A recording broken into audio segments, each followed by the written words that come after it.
Welcome to Write Now Workshop Podcast, where you can write a book and change the world. I'm your host, Kitty Buchholz, and this is episode 289, Things I Learned the Hard Way So You Don't Have to. An interview with Susanne Woods Fisher, coming to you on Thursday, December 8th, 2022.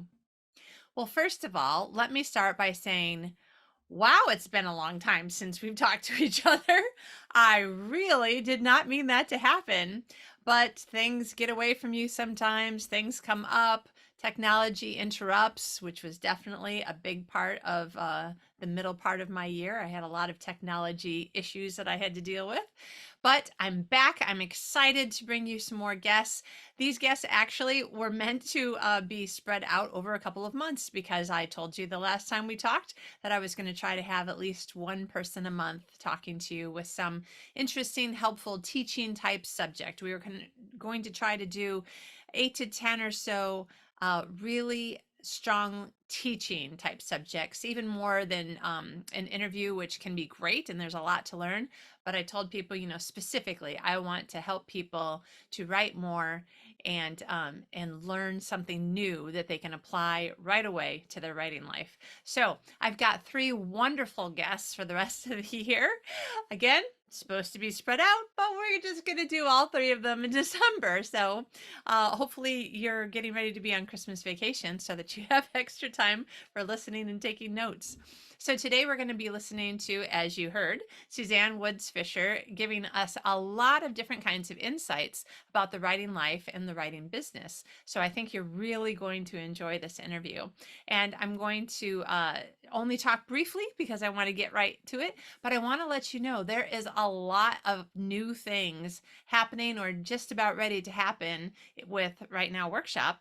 So I wanted to let you know that I have started the Finish Your Books group coaching program that just started on December 1st. I'm super excited. I love what we're teaching and learning and sharing in this program. It's at a significantly discounted price than working with me one-to-one as a book coach, where it's just you and me for 6 months. This is 6 months working with sort of a hive mind. So this might be a better match for you, might be something that you're interested in. What you need to do is go to my YouTube channel, which is youtube.com/Kitty Buchholz. And if you're just listening to this, you can just look at whatever you're listening on, your podcast app or whatever, and see how to spell Kitty Buchholz. And there are 4 free trainings that I did. Let's see, it was starting the week of Thanksgiving this year, so November 2022. And they were all between 1 and 1.5 hours long, teaching you about the whole path system that I've created for how to write more with less stress and more peace and joy. I really enjoyed presenting these classes to you, and I'm going to be taking them down, I think, on December 31st.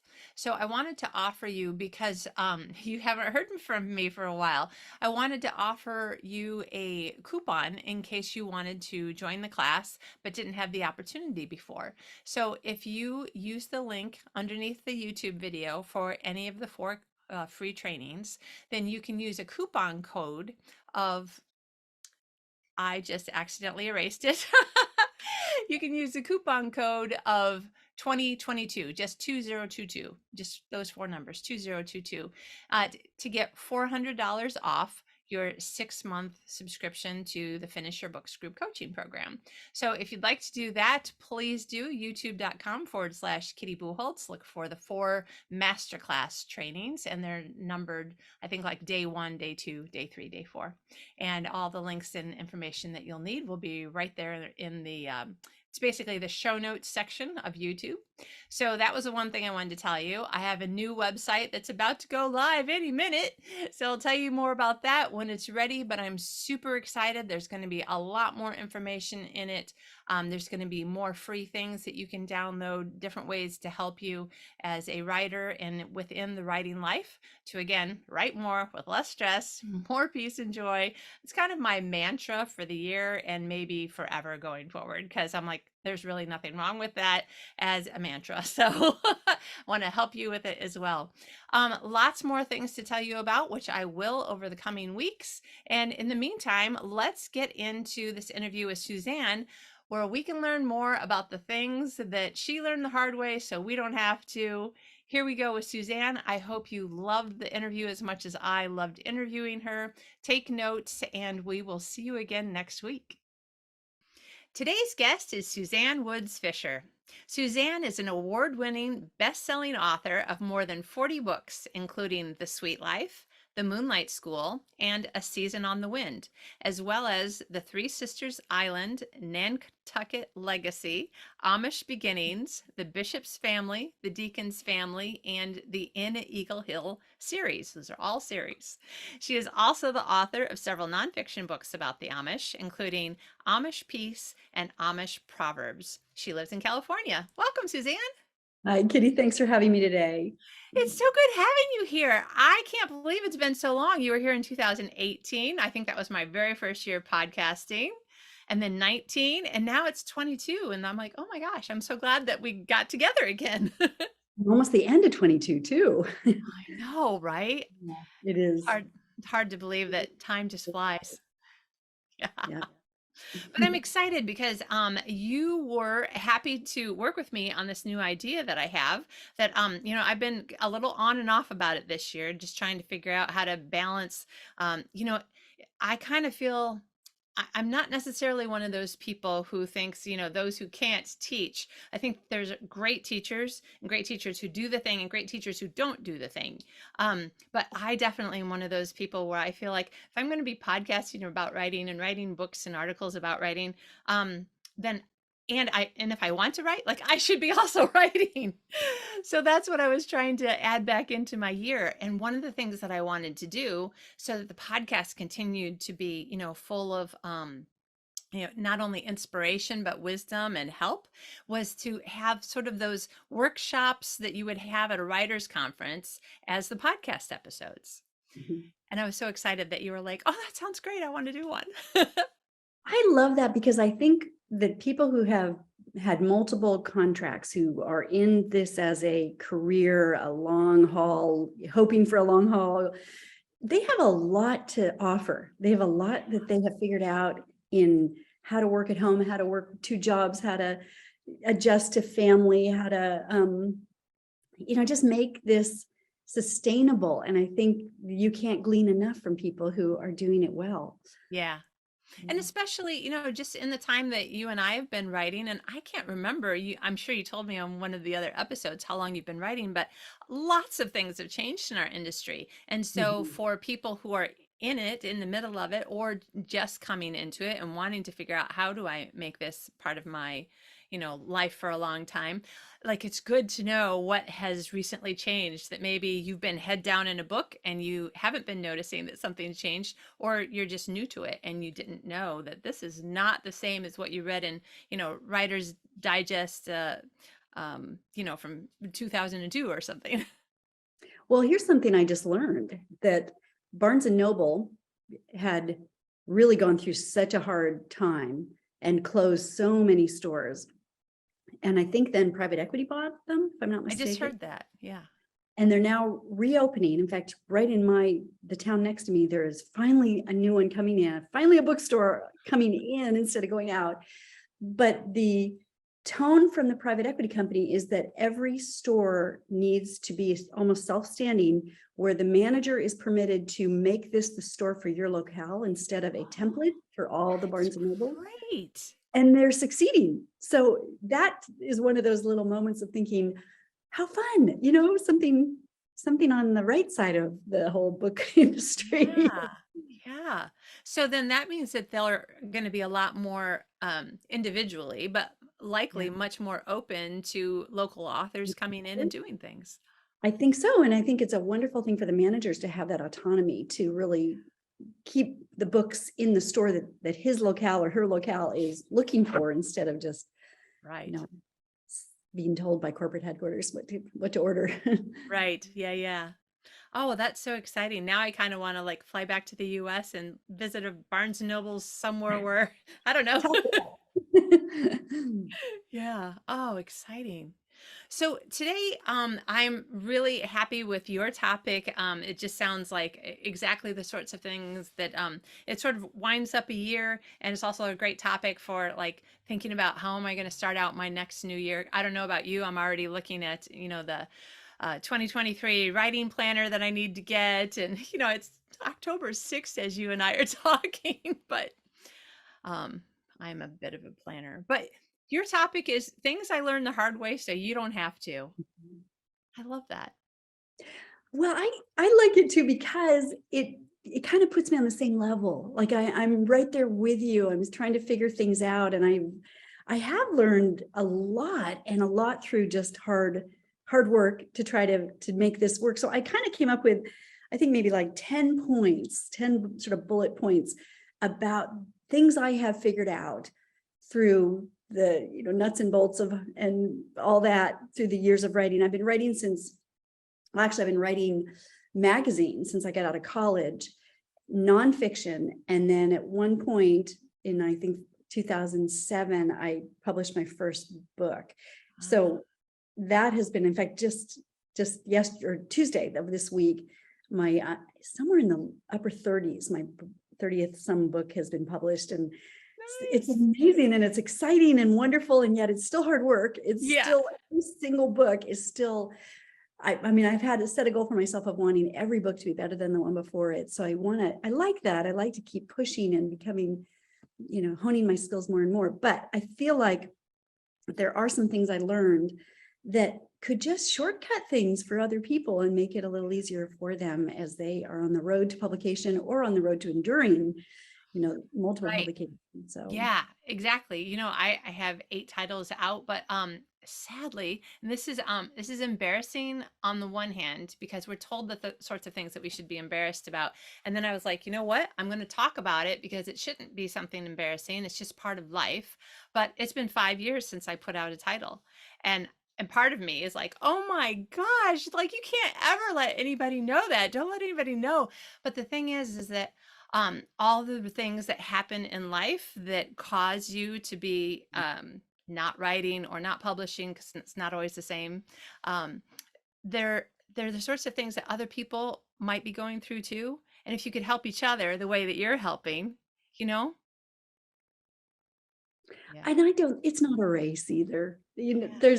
There's a story I heard a while ago that I just loved, and it's by the author of Having a Mary Heart in a Martha World.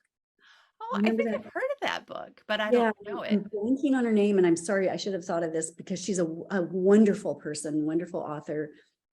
And after she just had this, it was a hit book. And when she was finished, her agent, of course, is like, okay, what's next? And she said, I don't know if I have anything next right now. And the agent wisely said, then you wait until the Lord brings you the next book. And I just love that. I thought, well, that's exactly the way to pursue this, that this is this is an experience that you need to do your best at every point and not feel like you are competing. But with that, we can get rolling into Yeah. the things I learned the hard way, so you don't have to. And I hope you'll interrupt at any point if you have a question, Kitty, because that I think is, if you're thinking it, someone's listening is probably thinking the same thing. Right. Awesome.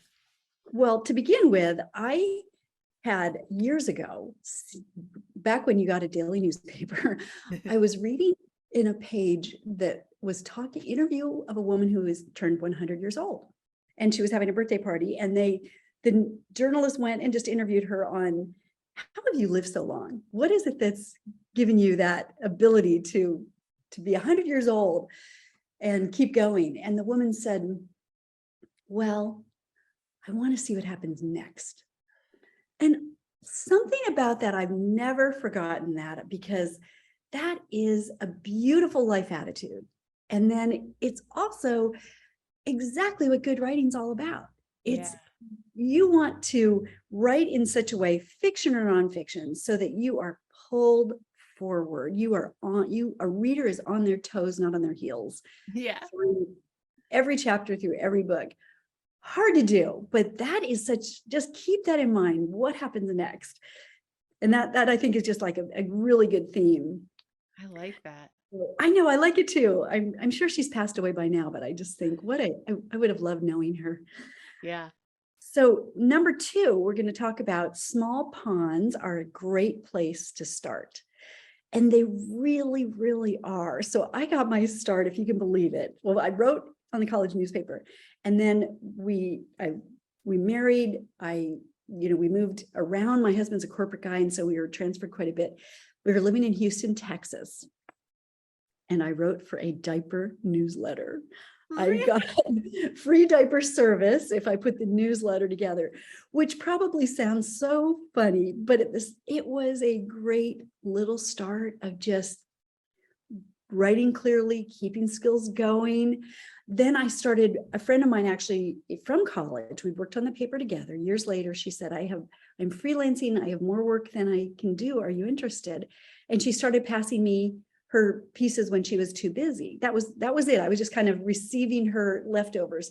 And that just started little by little, again, working well on who is my audience, who is giving me this, because I actually worked for some trade journals. Yeah. So that's a different kind of writing than to a consumer. Learning how to interview, cold call, all that takes work, figuring out that moment of when I'd research a topic enough that I was getting a lot of overlapped information. That was always to me the point of thinking, okay, now I got a handle on a topic. Yeah. So, writing for magazines years and years. And then when I went to college, my kids went to college, we'd actually even lived overseas like you. We had been in Hong Kong for 4 years. And as the internet was just kind of really taking off. So I kept my writing going, came back from Hong Kong. And this was a point in life when I had kids just starting to head to college. I have 4 children, so that was just starting. My dad was starting to show signs of Alzheimer's. So life was changing. Yeah. And it was, it was kind of like coming back after living overseas. There's a little bit of a pause because people don't know you're there yet, and you're not over volunteered like you will be in a year. Yeah. And it kind of gave me a little space to just think, okay, what do I want? What am I thinking about? What do I see in the future? And my niece had given me this book by Brenda Ullin, written in like 1936. And there was this phrase about, the book is called If You Want to Write. It's just a classic. And there was this little phrase, everybody is something interesting and valuable and worth saying. And it just kind of struck me. It hit me about writing a novel, because I just felt as if, what's stopping me from going from nonfiction writing to that scary big world of writing a novel? Yeah. And we're talking from 2,500 words in an article to 85,000 words. I mean, it's a big leap. And I decided I was gonna do it. I had this idea for a little World War II love story. Kitty, I stayed in the laundry room that's where I typed for I think 3 or 4 months writing a first draft. And I did not tell my husband, my children, my sister. I told no one. This was just my experience with the Lord. Yeah. And at the end of the time at dinner that one night, I announced to my family, I've written a book. And you know how sons are just so sensitive. My youngest son looked at me and he said, "That's why there's no food in this house."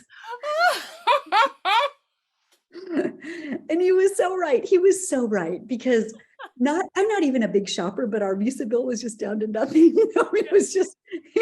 It was really like this quiet little journey I had. So I had that first draft, which is such a drafty draft, it's so bad, but I worked on it, started pitching. And this is a point I really want everybody to understand. I had so many contacts because of writing for magazines. Yeah. And editors were kind enough to kind of give me, a little lift. I didn't get a single bite, not from a traditional publisher, not from an agent. I mean, I literally just like everybody else, rejection after rejection after rejection. And you need that too. You need to understand this business. They're not only not looking for you, but they're looking to see why you shouldn't be published. It is a tough business. But I started then looking at small royalty presses. And this was 2000, probably 6, this 2000, because it was published in 2007. I looked at a second tier. I didn't want to self-publish, but I did want to look at that that point. I still wanted editing, I wanted distribution. And that I ended up getting an offer from a little royalty press that was just a gift in so many ways. And because it was a small royalty press, I had to learn so much about the business side of writing because I couldn't just turn it over and let it go. It was up to me to call Barnes and Noble, to call other places, to, go for consignment sales in little shops. I mean, to look for any hook I could to do public speaking, which I dreaded so much, but I finally got over that. And then also, it's easier to get awards in a small pond because you're applying for smaller awards. And that little book was called Copper Star, and it ended up getting some awards, and it caught the attention of an agent. Because of that, I was starting to build just a little, stir the dust a little bit. Yeah. And Joyce Hart was this woman who is wonderful, and she knew of an editor. We'd had conversations about my background. She knew that my grandfather was raised plain. And she also knew of an editor for Revell who was looking for someone with an authentic connection to the Plain people to write a nonfiction book about the Plain people. Oh, So, you know how life just, all these little things come together. yeah. And that opened the door to working for Revell Books. And it was just, now it's 35 some books later. It's just been same editor, same agent. It's just been a wonderful experience. Yeah. I've branched out of old order Amish writing.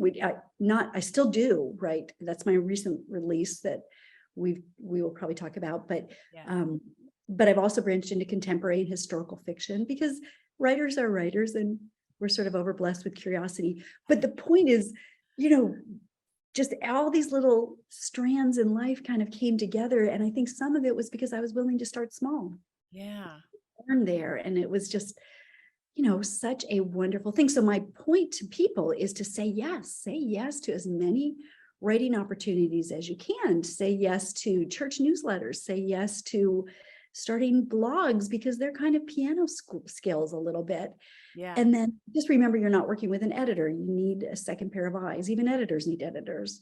Yeah. Get feedback on your work, get guidance, suggestions, and you need this. It all adds up to make you a better and better writer and easier for editors to work with you, which I think has been a gift for me too, because I came from a very humble place. And I hope I haven't lost that, where I know the burden's on me to produce something that is really as to the best of my ability. Right. Right. You know, So and I'm thinking about when you look at one and two together, um, what happens next? Be curious, and then also being willing to start or restart, or like sometimes like I went through a period of pretty bad burnout, and it got to the point where I could not even think of opening a computer to do anything. Um, I couldn't think of much at all, and eventually, I got to the point where I was healing a little bit more, and I started sort of having that what happens next in my life idea, like, okay, I'm feeling a little bit better now. What am I going to do? Am I going to go back to writing? Am I done with writing? Do I not like writing anymore? Like, I didn't even know, because during the worst part of the burnout, nothing was interesting to me. Nothing grabbed my attention in any way. And I thought, oh wow, so I guess I'm done as a writer as well. um, mhm, but when I started coming up out of it, then kind of for me, it was a little bit of the combination of your number one and number two. Be curious what happens next, and start small, and or start with whatever you've got. And so I was like, okay, I'm not going to think about publishing, like writing for publication. I just want to like see whether or not I'm still curious and interested in whatever. And I just allowed myself to write anything for any length of words, not finish it. It would be fine, and just wait and see what came to my mind next and next and next after that. And then after a while I was like, okay, well, I actually am interested in this, and I do want to finish this. And then it was, and I want to somehow get this out into the world, kind of thing. And I think that regardless of whether it's somebody who doesn't know where to start yet, you could probably just make a list, like make a mind map, right? Mhm. All your different kinds of interests. And also, like, did you ever in your wildest dreams think that you would ever write about the kind of people that your grandfather grew up in that community? I mean, did it ever, maybe it did occur to you, sometime I should write about my grandfather's plain past. Well, I think I was always drawn to books about them. Like, do you remember the book by Sue Bender, Plain and Simple, in the 80s, where she went and lived with them, with an old Amish family? And it was a nonfiction book, but I always enjoyed my relatives. I always found them fascinating. I loved going to these gatherings they would have every 5 years where all the locals, and they were actually German Baptists, which was on the same family tree of the Amish, Uh-huh. same garb, same simple lifestyle. They no televisions, no computers, no radios in their homes. They will use cars, they will fly on planes, unlike the older Amish. But so in some ways, I don't know if I thought about writing about them, but I did feel myself authentically drawn to them. And that's what came out of this book, Amish Peace, Simple Wisdom for a Complicated World. It was my editor, Andrea Doring, had this basic idea. And this was at the time when people were really interested in the older Amish. I think right as the recession was hitting and there was this school shooting, if you remember, of a little schoolhouse, and their forgiveness just shocked the world. Yeah. So there was such how do they do it? How can they possibly do it? Sort of a interest in them. And so this book, I kind of wanted in my coffin. It's still, I don't really read the books I've written. I always feel like, oh, I see so many mistakes. But this book, I really feel, no, this was the foundation book for me. This gave me what I needed to then write fiction credibly. Right.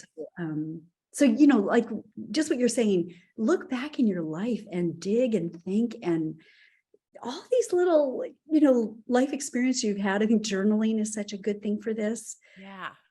And, God is using all of it. It's a Yeah. tapestry. Yeah. Yeah. Exactly. I love that. Well, moving on, we're going now to something that'll surprise you a little bit, and that is be unoriginal. And by That is that, surprising.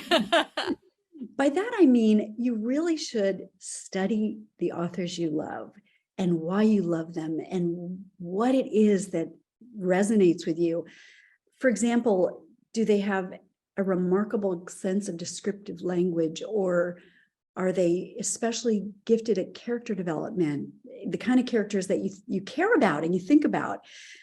Or do they have a knack with chapters that leave you leaning on forward, just like you can't stop reading? And I think that if the more we reading a lot, it should be a priority in your life. I mean, it should be Benjamin Franklin spent 2 hours a day reading, and he was a busy man, And I think if he did that, and he was really a self-educated man, I mean, what a model that is for us, that we should be reading and reading and reading a wide range of authors.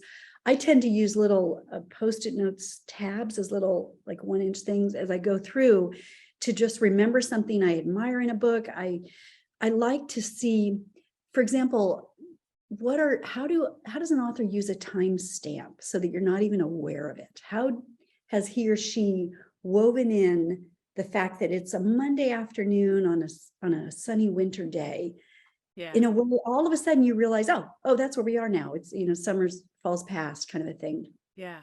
Notice, pay attention. I'm not saying copy, I'm saying just notice it. And it won't be long before you start coming up with your own, or your mind is just attuned to noticing, today, how you were just mentioning before we began, autumn is here, the air is cold. I mean, all of a sudden you're paying attention, and that will translate into writing. So another thing I've noticed too is that when you read more historical books, you're going to notice the changes that are going on in writing. For example, if you were to pick up any of John Steinbeck's books, like East of Eden, the amount of narrative description will bog you down. It's beautiful, but it is not current writing. Current writing is fast-paced, dialogue-driven, moving quickly. Yeah. It's responding to our very short attention span. Yeah. And, and even that's like, just start noticing little things like that. Yeah. Romance, how does someone create a little steamy moment? And that is my weakest area. I always feel self-conscious writing it. I always feel like my mom is gonna read it. Yeah. And yet when you read another author who's done it well, it starts giving you, why is this good? Why does this work? Yeah. And there you go. It just starts little by little, really improving your own skills. So Yeah. You know, I like so many kinds of music and so many kinds of writing. So I feel really grateful and I lucky in a way, I guess, because I talk to other people, they're like, oh, I like this, and that's about it. And they maybe would read, very deeply in those genres, but I tend to read a little bit more widely and not as deeply. Yeah, I'm just happy about it because I read, two or three books by this author and then that author and then that author, and they're all such different things. There's a book that if you're watching on YouTube, it's right above my head, The Institute by Stephen King, that I got for Christmas a couple of years ago. And at one point, I stopped and just gave myself a couple of days because I was about halfway through it and it was so good. I was just inhaling it and I totally, could have finished it in 2 more days, but I was like, no, I want to make it last. Like I want the experience to mhm, continue. I want to keep on wondering before I get too close to the end. I want to wonder more like, but why and how? And, but okay, but oh my gosh, but what if, okay, so I wonder if I'll find out that like I just wanted to spend more time in it. And then, you can't help it. You're like, how could I write a book that people are like just wanting to put it down in the lap for a minute and go, wait a minute, I just want to enjoy this feeling of, but why and but how and like, can I imagine what might happen next? And mhm, I think mhm, that's just so much fun. mhm. And it's hard work because I do think once you're looking that way, you're reading in a different way. Just like you were reading on two levels, like as a Yeah. pure enjoyment, and then, okay, what is he doing that's making me want to do this? What, almost like you're a director off stage. What's happening? Yes, yes. Yeah, I love that. Well, okay, moving on. Now we're going to number 4, and that is if you want to get published, which most people do, pay attention to what the market wants. I have a friend who is a incredibly gifted writer. I mean, you save her letters kind of a writer. She is so gifted in how she frames things. And she actually even has a blog about her son and things like that, but she's tried to get published and it just isn't working. She has topics that are not, they're so specific, they are not market ready. Yeah. And another friend wrote a beautiful book about marriage from millennials, published it. Fantastic marketing effort, but millennials don't tend to buy books. And, as a whole, and Right. it's interesting. The market is going to dictate what it wants. And you either have to get there or you may have the most wonderful book in the world, but it's not going to have the audience that is going to make a, publishing board take notice. Yeah. So I mentioned this book about, Amish wisdom for Amish peace for simple, Amish peace with simple, I'm sorry, let me get the title. Amish peace, simple wisdom for a complicated world, and how, foundational it became for me. And it wasn't that I was necessarily looking. Yes, I was interested, but I wasn't necessarily looking to jump on the Amish fiction bandwagon, Yeah. which I'd read a couple of books I wasn't that drawn to. I felt it seemed a little too simplistic for me. And at the time, there was probably only about 6 or 7 writers who were writing Amish fiction. Now, my last count, and this was probably when you and I did the podcast, I think there was like 85 writers. And Wow. yeah, I mean, it's just like, it is an exploding subgenre. It is, the quality is, all over the place. Yeah. It's kind of almost ridiculous at some point. One author wrote, Amish zombies, a book. It's just like, Okay. I know. And it's kind of too bad because when you do really care about the plain people, there's so much more that the beyond the bonnets and buggies and beards. And I think to do it right, there are authors who do it really well. And I want to be one of those. Yeah. But that topic, that idea of Amish peace, my editor, who has such a sense of the market, she knew what would resonate. She knew that this is what people are looking for. And it really was kind of an original spot in that market. And it became a like ECPA Book of the Year finalist. And it was just really, Nice. she knew exactly what she was doing. And I brought the best to the table that I could. So Yeah. it was such a useful thing. So I'm not saying that things can't be done to find an unoriginal or an original spot in the market. There's a young man I know who is a poet who is trying so hard to make a living. And I hope the best for him. I wouldn't stop anyone. I wouldn't discourage them. But I have another friend who wanted to be a humorist, Deborah Cotty, and she has done it. She has found a little niche, and that is one of the hardest little tiny things. And she has just stuck with it. And every time you go to an airport, especially the smaller airports that have like those chosen turnstiles, you'll see Yeah. her books. Oh, wow. Yeah, she is just broken through. So I encourage people to be true to themselves, but at the same time, the market's going to dictate, Yeah. so much. So I'm just thinking, so let's just say, you're somebody who you've already put out a book. You thought it would be the right book for the right audience, and then you find out after it's done that there was something that you didn't take into account. I'm just thinking, um, there's there are ways to sort of re-look at it, like your friend with the marriage for millennials.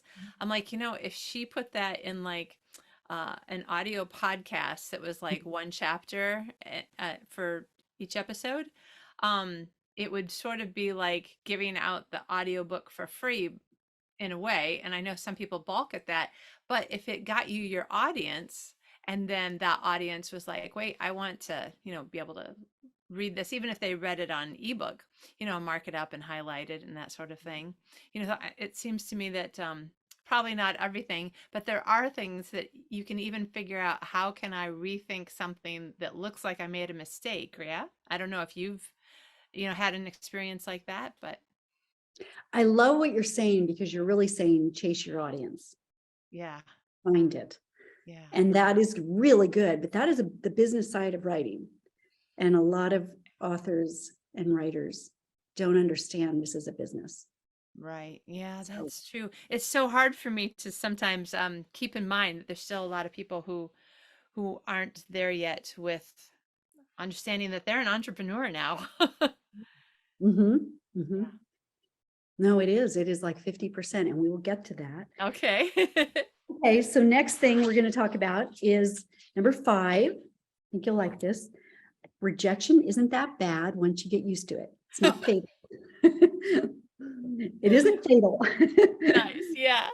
Man, is it part of the author gig? I mean, you have got to get ready for feeling like you're in front of the world in your underwear, because your imagination is out there and it is very personal, and you're not just selling a painting, you're trying to sell 10,000 books or more.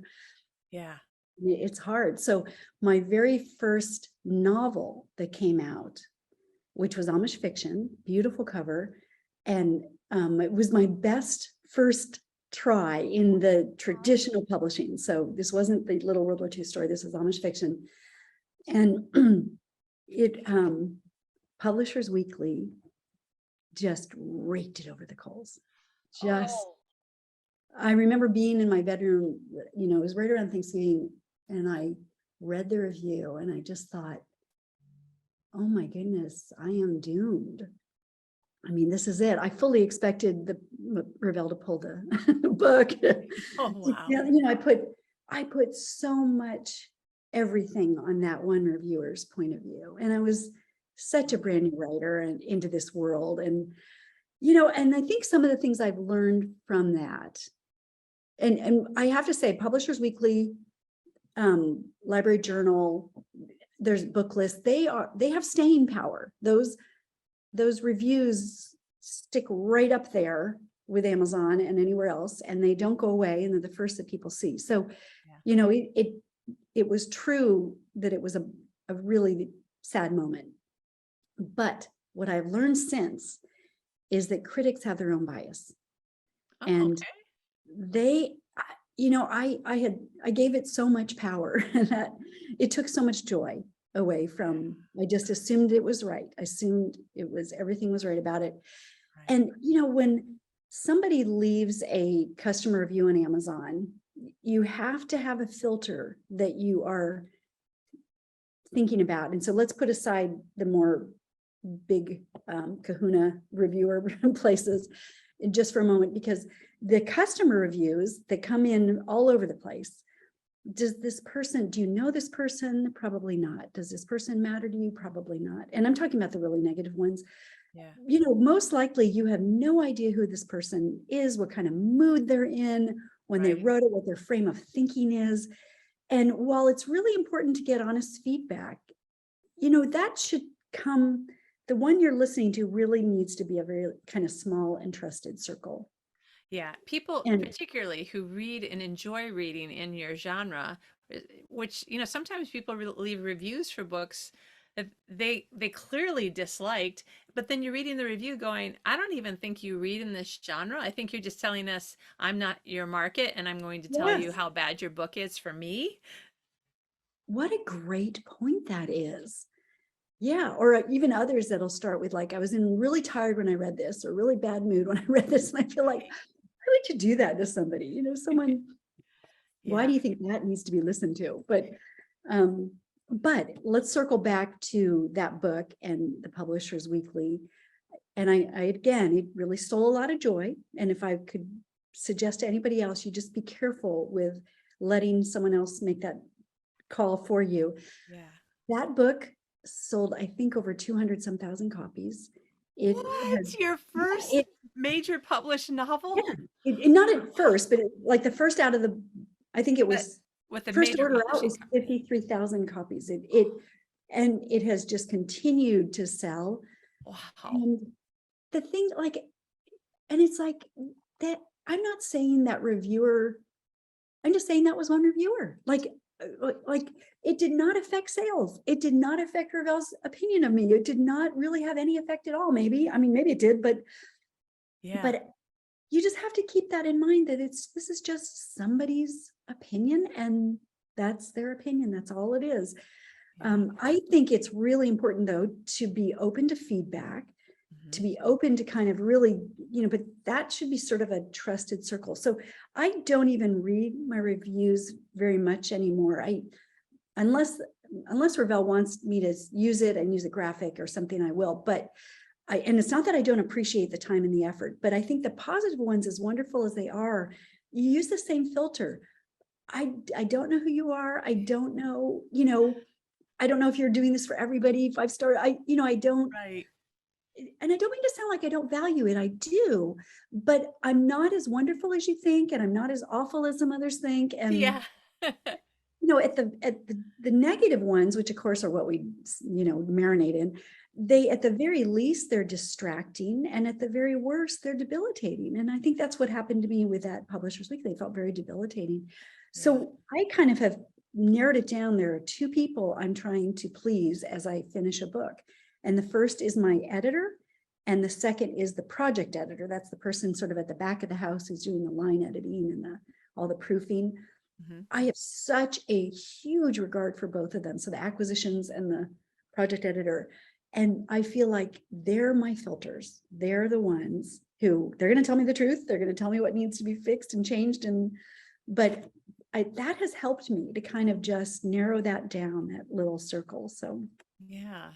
Yeah, that's a good point. And there's lots of I have a feeling that there's lots of people, because I used to think this, once you got published, like you would never get rejected again. And all those people out there that I see, with books, and I was just in the sci-fi bookstore earlier today here in Melma. I love that store. And there's, 6 Robin Hobb books over here, and there's 10 Jim Butcher books over there. And it's like, oh wow. But I also know a lot of writers who have a lot of books out and they still sometimes get a rejection. The editor's like, no, not that. So, what sorts of things do you do to kind of um, not let that steal your joy and get you down? So you're talking about rejecting a proposal? Rejecting a What do you do? proposal or something that's happening, like you are a very well published author now. You've got a lot of books out, but there are still going to be times when, yeah, I would Yeah, assume that, yeah. I still have I had one idea a while ago that Ravel got really close and then they decided, and this may sound funny, but they want a millennial voice on that topic, Uh-huh. not a mom, a seasoned. Yeah. I have an opinion about that, but um, so they said, if you want to take it to other houses, go ahead. And so I did. And again, it came back, close, but rejected. So yeah, you are always at the starting line in a way. I don't Yeah. think because it's a market and the market is looking for its audience. So Yeah. I think it's more just like for that idea that I had that got rejected. I think I'm going to use it in a different way, Right. maybe as like a something I give away at the back of a book sometime, or a free download or something like that. Right. So, if you want to write, there's places to write, but just remember, rejection is pretty normal. This is Yeah. pretty normal. It's okay. You're still a person of great value, Exactly. Yeah. something to say. But okay, so moving on, we're going to go to now number 6, you only get one chance to debut, so don't blow it. So I Uh-oh. was recently judging a first pages at a master's writing class, and there were about 25 entries that I was given to read through.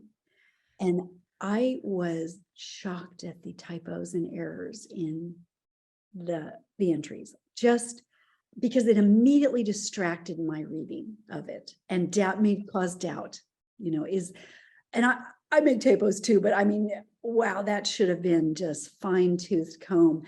So immediately, like half the entries, I just wanted to cut out the first 2 paragraphs. They were such heavy setups. Yeah.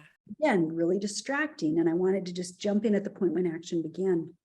So keep that in mind. If you are entering a contest, you are sending a proposal, you are, letting anyone with clout read this for you, it has to be good.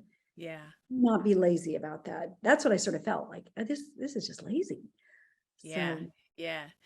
And you made a good point. So your key was about being a debut author. But I'm thinking about one of my friends who she had an agent, she got one book published, but things weren't really working out. And now she's shopping for, or I shouldn't say it that way. She's querying additional agents now to get a new agent. But for every single one of those queries, like this is her debut appearance, like how is she going to present to this new person? Or for somebody who, like I have several friends who write for more than one publishing house. So the very first time that a new publishing house gets, a look at something, this is, even if you're not a debut author, this is your debut appearance in front of that person. mhm. And I think There's all a of lot of your turnover. suggestions, yeah. There's a lot of turnover in the market as well. So you may be working with a new editor and a new everybody. So almost it's a great idea to just sort of treat every single meeting as the first. And Yeah. do your best. Put the Yeah, effort in. exactly. So, okay, number 7. I should have majored in marketing. Yes, yes. And we've kind of been, weaving in this topic all through, but marketing and promotion is half this job. It's literally half the job of writing a book. You Yeah. just can't do enough marketing. It's an entirely different set of skill sets, just as important as the skill of writing a good book. And so, for example, that small press that I mentioned, when my first little World War II novel was published, I learned how to speak publicly, like get over that fear of it. Something I dreaded. I learned how to get my books into bookstores. I learned how to take, and this is really important, every single aspect of nonfiction that I could out of that book and sort of find a hook for it. For example, in this that little World War II love story, I had a little boy who was deaf. And in the 1940s, Spencer Tracy and his wife had a little boy who was deaf, John, and Louise Tracy, his wife, figured out not sign language, but how to help him learn to speak through some curriculum that you could send it to her, and you get almost like every few weeks some new lessons to work through. Because, and this was kind of new thinking at the time, that up to age 5 there was still a window for language to form and for the tongue to work right and all that kind of thing. Right. Novel thinking at the time. It has since become the John Tracy Clinic. She was just cutting edge and just did such a remarkable job. So the John Tracy Clinic is part of USC. And I wove that into my book and ended up having a connection with John Tracy Clinic, went down there. They had my book on display. And it was just such a neat little moment of just every single nonfiction thing you can find. You can probably do a talk on it. You can find a connection to it. You can find a way to make it weave in and market your book. That's an excellent point. Wow.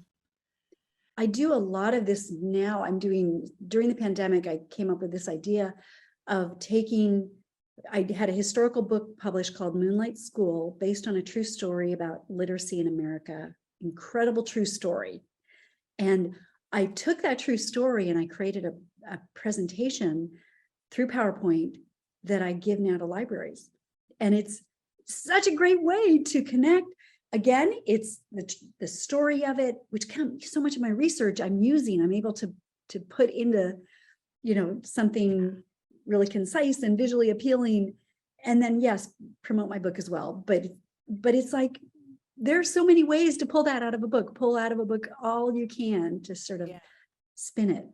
Yeah. Like your current book, the one that just came out. Congratulations, you have a new book, baby. Yeah. And I feel like I have the title on the tip of my tongue, and I'm afraid to say it because I'm going to say the words in the wrong order, but it's called Anything But Plain. Yes, Anything But Plain. I was like something about not plain, or yeah. Anything But Plain. So I was very, very surprised at the very 21st century types of topics that you had in this book. You had 2, and I was like, how is she going to make this interesting? And then you made it really interesting. And I was reading the second half of the book much faster than the first half because I was like, no, I need to know what happens next. Oh, thank you for reading it, Kitty. I appreciate Yeah, that so much. absolutely. But now I'm thinking, yeah, so you not only can be talking about fiction and Amish when you're trying to figure out like where can I talk about my new book and let people know it's out there, but you can be talking about, shall we name or not name these 2 Yes. items? No, please do. This is sorry, it's backwards.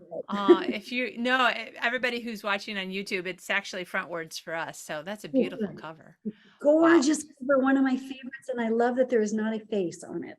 I Yeah. love that you just let the reader put the face on. Yeah. Wow, that is a truly gorgeous cover. So it's not a surprise. I can just go ahead and mention it. Mention the Yeah. topics. Okay, yeah. So when I was first reading about organic farming, I was like, oh my gosh, I'm not sure if there's a topic that I care less about. I'm sure there is, but I'm like, please don't make me read this for the whole book. But then you made me so interested in it. And then I started not just learning things, but I learned things from the perspective of the characters who were there's a lot of I'm not going to give any more away about this, but there was a lot of layers to this idea of organic farming and how this one young man decided he wanted to give it a try. And there was a lot of sort of subplots that followed that as well. And I'm just thinking, just in that one of the 2 major 21st century topics, you could probably pull 3 topics off of that, where then you could be talking about that topic to a certain extent and I have this book. And then the other topic that I really didn't expect to see, especially in Amish romance fiction, was about ADD and ADHD. And I was like, well, wait, what? What? I never would have thought that this would be in an Amish book, but I'm like, it is 2021. No, it's not 21. It's not 2021, Suzanne. It's not 2021. It 21st is century. 2022. I don't even know what year I'm in. But and that was also so interesting and so many pieces to that that I can totally see you just kind of doing a mind map and writing down a list of all the sorts of topics that you could present at different kinds of mothers groups, schools. You could just literally sit there and mind map out all the different ways that you could talk about that one topic and be like, and by the way, anything but plain, is the new Mhm. book where I talk about it. So I would think that I, I think that you can train yourself to be a marketer, and you just have to tell yourself that I also choose to enjoy it. Because if you just continue to choose to say, I hate it, I don't want to do it, you're not really doing yourself any favors. And it won't get any easier if you're going to choose to keep on saying, I choose to dislike this part of my job. Well, I don't know. What do you think? Yeah. No, I think it may not be your sweet spot, but it has to be your spot. It Yeah. has to be part of this experience, because there are not the bookstores that there were, and there's not, you have to partner with your publishing house. They're doing the best they can, but they need you to step it up. And that's across the board, whether you're Stephen King or not. They are out on book tours and media blitzes, and yeah, maybe more people are going, but I've actually been to bookstores that have had big shots and they've said, we can't figure it out. There are times when there's people down out the door, and there's other times when 3 people show up. So it is a hard thing to find your audience and get them out to see you, and on a rainy night and things like that. But it's actually really fun once you start. And maybe this is where you have a friend that you are working with, and a coach, like you mentioned, you are coaching.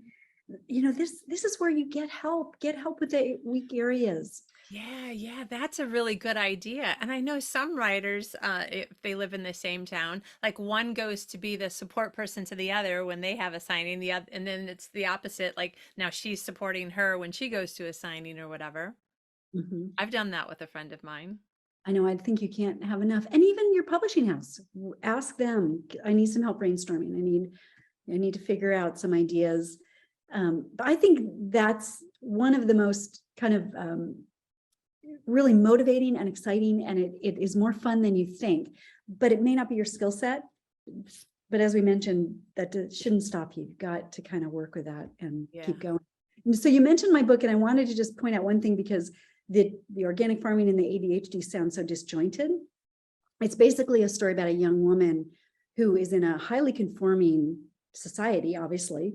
And here she has ADHD. She can't keep a job. She can't, she can't show up when she's supposed to. Refrigerators left wide open, doors are left open, on and on. And I really had to approach this in the Amish way of thinking, so that I needed to be true. And I have seen ADHD in the Amish communities. I don't think it's necessarily prevalent, because it's a genetic disorder. And I even hate to use that word disorder, but it is not without its gifts. So with this farmer, for example, this young woman, Liddy, is looking at this young man's fields that his father has tried to do in a straight line, even though it's a sloping field. And she looks at it and she says, why are you fighting the hills? Why don't you accept the contours?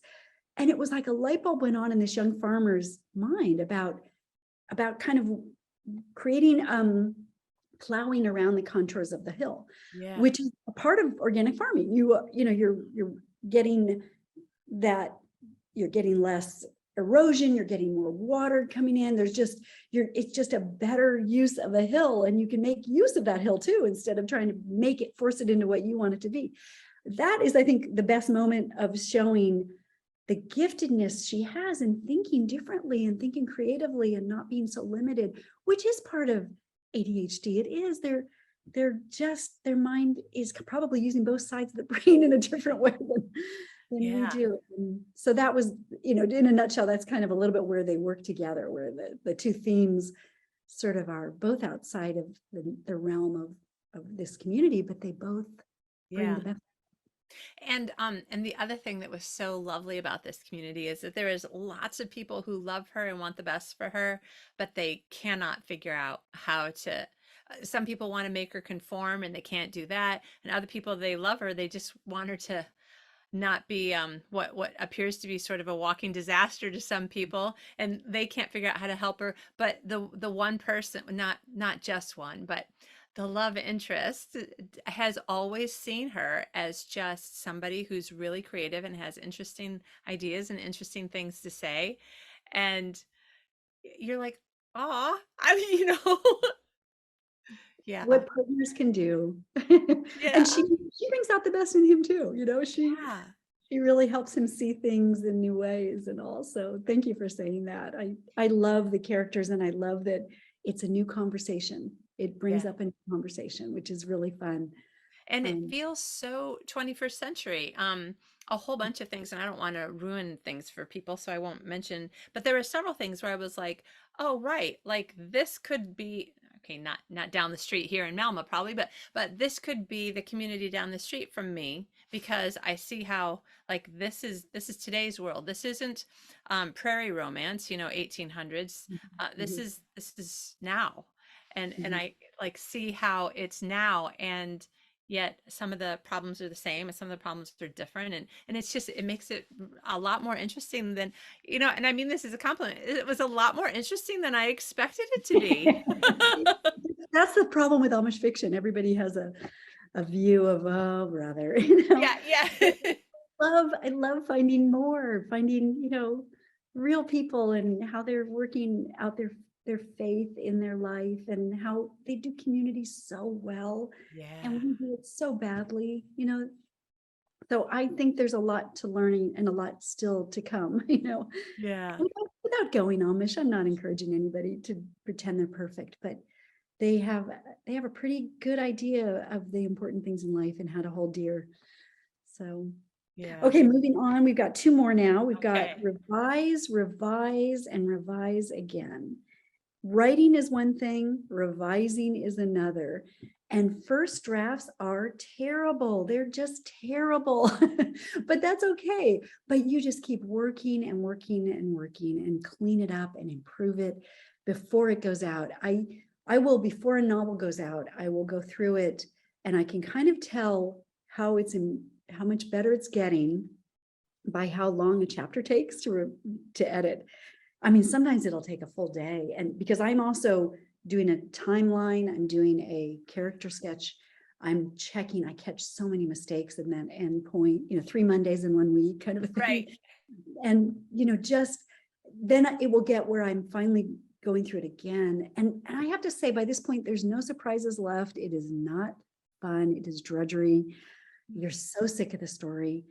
But this is where, when a chapter is down to 10 or 15 minutes, it's okay, we're getting there. We're ready, almost ready. Yeah. So anyway, revise, revise, revise. That is part of it. And now the last thing is probably one of my most favorite things to talk about. And it is how an author writes. And I liken it to the 20-mile march. Have you heard of that? Have we talked about that before? I don't remember. Kind of out of your world. It is October 1911, and there were two teams led by two experienced explorers, one from Norway and one from England, and they were lined up on the coast of Antarctica with the same goal in mind, to be the first humans to reach the South Pole. Right, yes. Hmm. So they were both of these leaders, both of these explorers were similar in age, similar in experience. They didn't start at the exact same point. They had their own choice of where they wanted to begin, but they departed within days of each other. So in the 100 past years since this amazing race, historians have really studied the differences between these two explorers, focusing especially on their leadership styles. So one of the most glaring differences is they found that the Englishman, Scott, he tended to rely on very big and creative bets and bold moves, while the Norwegian, Amundsen, valued very intense, almost fanatical discipline and consistency. And the most obvious difference in this can be found in how they proceeded, their travel plans. So Amundsen, the Norwegian, he committed to traveling no more than 20 miles a day, regardless of conditions. No matter what, perfect conditions, he stopped his team. Now, Scott, by contrast, he chose to allow the conditions to lead him. If it was a good day, they pushed on as far as they could. If it was a bad day weather-wise, they would stop, they would rest, they would repair their nets, their, all the things they needed. And so, and then when the weather improved again, he would push hard to make up for the lost time. And what happened is, as they got closer and closer, they were within about 45 miles. Amundsen was within 45 miles and conditions were perfect.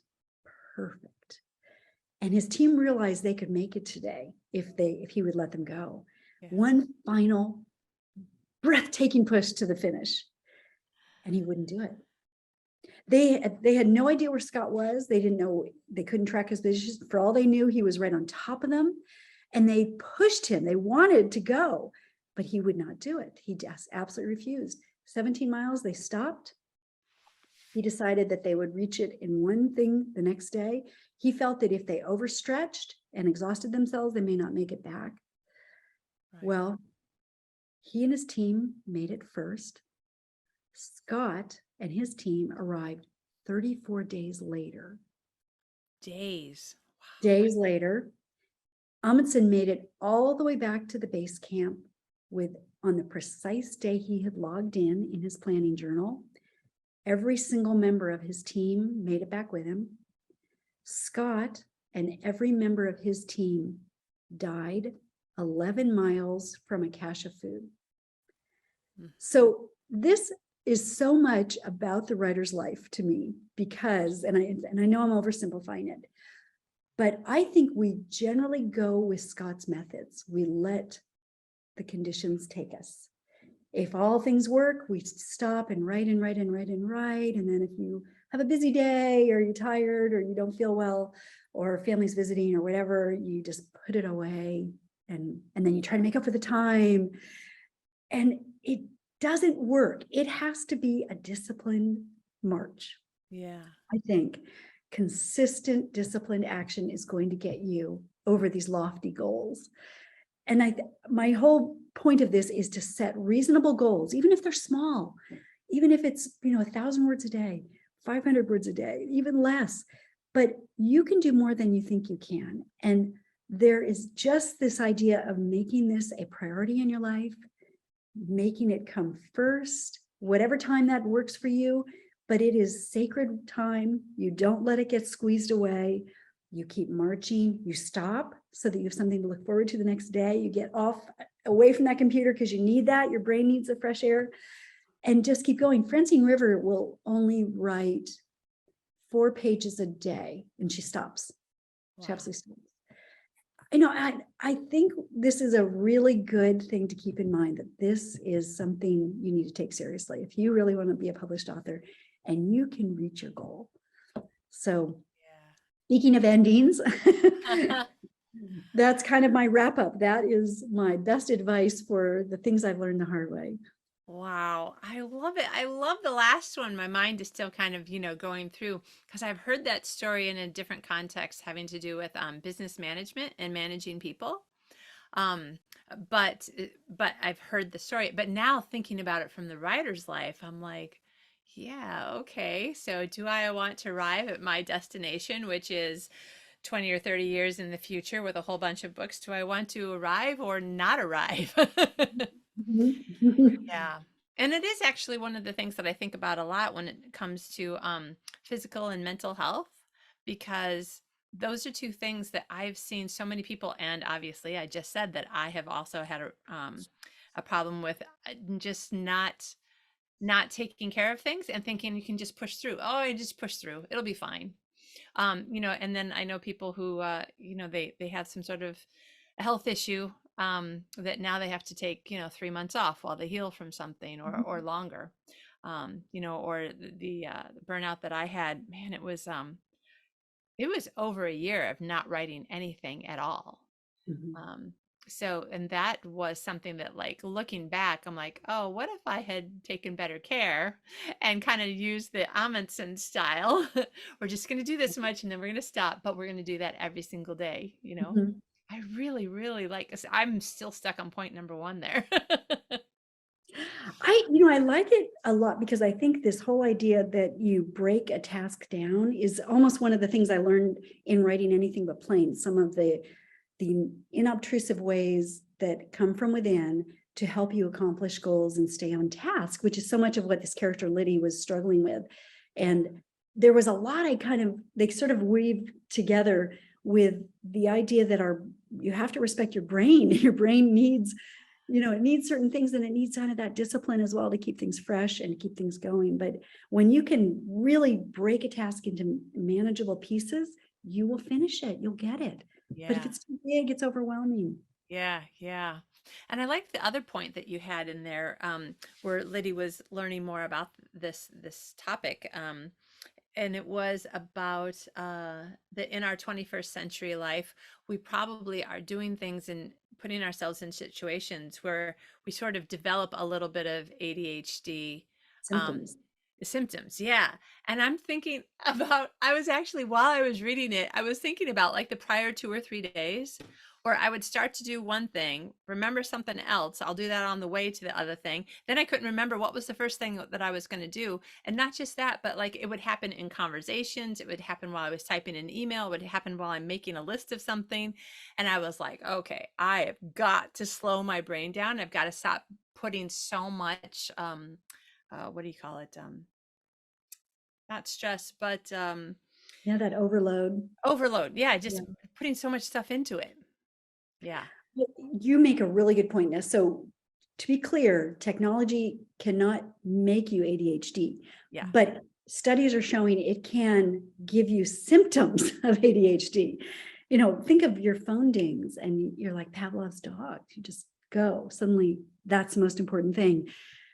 I mean, put it away during dinner. Like, get some control of this thing. And I'm talking to myself here. There's so many things we can do. Finish one task before you start another. Slow down. yeah. Let your mind really, I think, especially as we're aging, and don't let distractibility really take such control, because it does. Just listening to people, you're right. You kind of three trains running at once. And Right, right. And the books and articles, after a while you're like, did I read it? Did I hear the audiobook? Did I listen to it on a podcast? So whatever it was that I've been listening to lately on creativity, a couple of times now I've run across people saying something that I've always known was true about myself, but I wasn't sure if it was true in a general sense. And they were saying to be the most creative, or to allow your brain to have the space to be its most creative self, you need to give it space. So you need to be in a position where you can just be staring out the window daydreaming, that you're not multitasking, doing seven things. And I noticed that during the last couple of years, I've been just really busy doing a lot of things and I feel less creative. But I think because I don't give my brain a chance, to sit there and muddle things through, meander around and just grow in circles until I have that kind of like, oh, what if blah, blah, blah, and you have that creative insight or idea. there's a book called Subtract, and it's a business book. Do you know it? I've heard of it. I haven't read it yet. I think the author's name is like Leidy Klotz, Klotz. And it is kind of business, kind of bogs down a little bit. But the concept of it is that we add and add and add. And it's not a book about minimalism or simple living or anything like that. It's a book about the fact that there is strength in space. So let me give you an example. Corrugated cardboard. Okay. Stronger, Right. stronger with those spaces. And a concrete brick, part of foundation, used to be thick and full. And then they realized, no, it's the four corners that are giving it its strength. And so there tend to be, like a bar in the middle and a space in between. Yeah. And that has helped it become more fireproof, more all these. And it's like there's so many examples in nature and in invention where there's strength in subtracting. And Yeah. I think that might have to be my, I'm going to have to start maybe adding that to my things I learned the hard way, that instead of adding, work with your strengths. Help creativity is a strength, but you're right. If you don't give it space, it's sort of muffled, it's squelched. Yeah. Well, this is sort of perfect because your workshop is now, the 10 things about plus the bonus 11th tip. Yeah.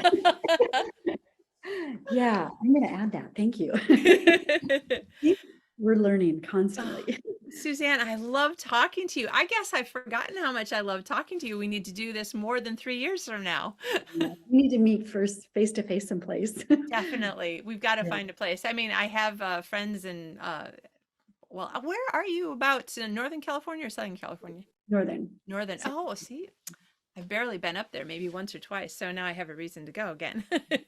you have the Northern Lights, and I want to see those before I leave this earth. I want to see those Northern Lights. They You must be, know, you must, do you see them? no, actually, I don't. I'm still too far south. Mm.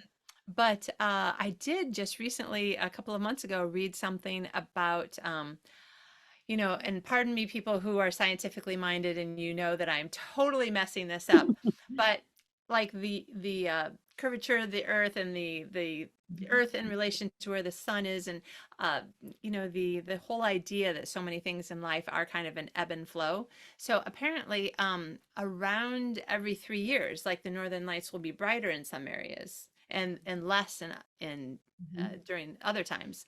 And I remember as a kid in Michigan, seeing northern lights and Yeah. all the way up to the time I moved away, really. But it occurs to me now, having read that article, I'm like, oh, that's why I didn't see them every year. I only saw them sometimes. Yeah, So I don't have so to go to Sweden and Norway. I could just go to Michigan in dead winter, right? exactly. Go at the right time during the right part of the 3-year cycle. Yeah. Oh, this has been so much fun. So tell us again the name of your book and where can they find it? And also where can they find you and all of the rest of your books? So this is Anything But Plain. Love the cover, and just released, literally, like this is the first copy. And it is, Yay. you can find it at any retailer, your favorite place to go. I want to encourage people to get it at Walmart because it is in Walmart's, and I'm, really want to plug that because they do a great job for readers. And so but you can find me at SuzanneWoodsFisher.com, and I have a connect page, and I try to get back to people within 24 hours, and love connecting to readers. I think I write in a laundry room, so this is really helpful for me to get feedback from readers and just know people are out there.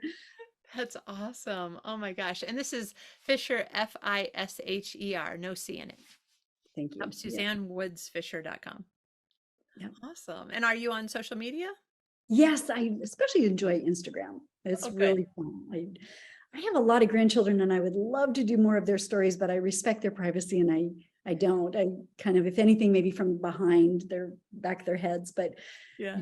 it's just such a fun thing to have those family photos. And Yeah. so I don't know why I can't help it. I still take lots of pictures of food. I really love food though. And I love baking and my husband loves cooking. So between the two of us, we're always doing some food. other new interesting thing. Yeah. I do the same with gardening. I love gardening, so a lot of my flowers and beds and things like that. Nice, nice. Oh, do you have those on Instagram? Mhm. Yeah, Oh, okay. yeah. Well, I might have to go look because I do not Yeah. have a green thumb. So Oh, yeah, when you mentioned organic farming doesn't interest you at all, I thought, oh, well. I maybe could if get I, you interested. yeah. So I'll garden vicariously in my mind through you by looking at your pictures on Yeah. Instagram. Or start small. Just start with a flower. That's right. Start- Because that was kind of one of your points was, anything that we want to do, we can just start small. We don't have to start with our first book being, I'm going to write a bestseller today. Right. Yeah. And I don't have to write and do an entire garden today. I could start by keeping one plant alive. That's right, one flower. That's right. And one easy to grow flower. Start small and start easy. Yeah, you know what? We'll have some more conversation after we're done, I think, because I might need to ask you some help for that. Suzanne, thank you so much for taking time out of your day. I know it's a really busy time when you have a book release, and I'm so grateful that you were willing to share so much with me and my audience. It was wonderful. I really enjoyed you and hope it was helpful. I kind of have a phrase that I use, which is hang it thou in there. So this is a tough business, but if you are meant to write, your book is needed out there. So hang it thou in there.